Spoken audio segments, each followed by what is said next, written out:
ఈరోజు నువ్వు ఆరాధించే దేవుడు ఎంత గొప్పవాడు అంటే, నీవు సన్నుతించే దేవుడు ఎంత ఉన్నతమైన వాడు అంటే, నువ్వు కీర్తించే దేవుడు ఎంత ప్రభావం కలిగిన వాడంటే, ఆయన నీ జీవితాన్ని స్థిరపరిచేవాడు. చాలామంది అంటూ ఉంటారు, మీ అబ్బాయి స్థిరపడ్డాడండి? అంటే వాళ్ళు ఆ ప్రశ్న అడగడంలో వారి యొక్క ఆలోచన ఏంటంటే, ఏమైనా ఉద్యోగం వచ్చిందా అని, డబ్బులు ఏమైనా సంపాదిస్తున్నాడా? స్థిరత్వం అంటే అదనుకుంటారు చాలామంది. మీ వాడు ఏమన్నా స్థిరపడ్డాడండి? మీ అమ్మాయి ఏమన్నా స్థిరపడిందా?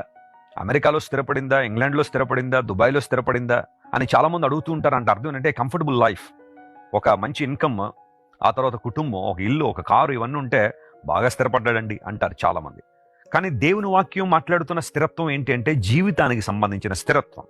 చాలాసార్లు మనలో అస్థిరమైన ఆలోచనలు ఉంటాయి, అస్థిరమైన పనులు మనం చేస్తుంటాం, అస్థిరమైన తలంపులు మనలో ఉంటాయి, మన నిర్ణయాలు అస్థిరంగా ఉంటాయి. ఈరోజు ఒక మాట, రేపు ఒక మాట, ఈరోజు ఒక నిర్ణయం, రేపు ఒక నిర్ణయం లాగా చాలామంది, ఒక మాటలో చెప్పాలంటే వాళ్ళ జీవితంలో చంచలత్వం ఎక్కువ ఉంటుంది అన్నమాట.